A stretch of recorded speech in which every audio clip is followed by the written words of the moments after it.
உங்களை எல்லாம் படிக்க வச்சது நாங்க, ஆல் பாஸ் போட்டது நானு, ஆல் பாஸ் போட்டது நானு. ஒரு வருஷம் வீணா போயிட்டு மன குழப்பத்தில் இருந்தீங்க. ஆன்லைன்ல வகுப்பு அதாவது பள்ளியில் படிக்கிற மாணவருக்கு ஆல் பாஸ், கல்லூரியில் படிக்கிற மாணவர்களுக்கு ஒரு வருடம் வீணா போய்விட்டு மன உளைச்சல் இருந்த மாணவர் மன உளைச்சல் இருந்து மீட்டு ஆன்லைன்ல வகுப்பு, ஆன்லைன்ல தேர்வு பிரமாதமா படிச்சீங்க. எல்லாருக்கும் பட்டம் கொடுத்த அரசாங்கம் அதிமுக. எங்களை மறக்கலாமா? உங்களுக்கு எவ்வளவு வசதி செஞ்சாங்க எங்களுடைய தலைவர்கள்.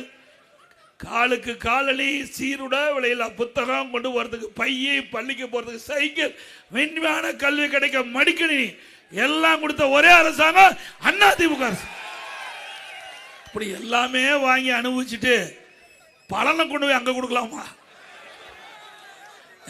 செடி வச்சு மரம் வச்சு தண்ணி ஊத்தி பூ பூத்து காய் காய்த்து பழத்தை வேற ஒருத்தர் படிச்சா யார் விடுவா?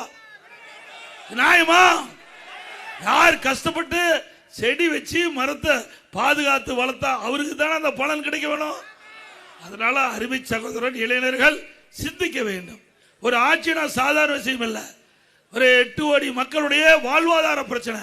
ஏதோ பார்த்தோம், போய் பார்க்க வேண்டியதான். திரைப்படத்துக்கு போங்க, நல்லா பாருங்க, ரசிங்க, அதோட விட்டுருந்தோம். நாம கனவு காங்குறோம், நல்லா தூங்கும் போது கனவு காங்குறோம், அற்புதமான கனவு வரும். கண்ணை முழிச்சா கனவு காணாத போயிடும். அப்படித்தான் திரை உலகமும். சிந்திங்க. அதை நம்பி ஓட்டு போட்டா அந்த ஓட்டு தான் வீணா போகும். சிந்திங்க. என்ன செய்ய முடியும்? ஒரு ஆள் 50 பேர்த்த அடிக்க முடியும், இங்க வந்து அடிக்க முடியுமா? உங்க ஒரு ஆள் விட்டா ஒரே அடி அடிச்சு துப்பாக்கியில் சுடுவாரு, குட்டை பாயாது. ஆனா இவருக்கு சுடுறது குட்டெல்லாம் எல்லாத்துக்கும் பாய். அதையெல்லாம் நம்பாதீங்க அருமை சகோதரர்களே. நீங்க எல்லாம் படிச்சவங்க, அறிவு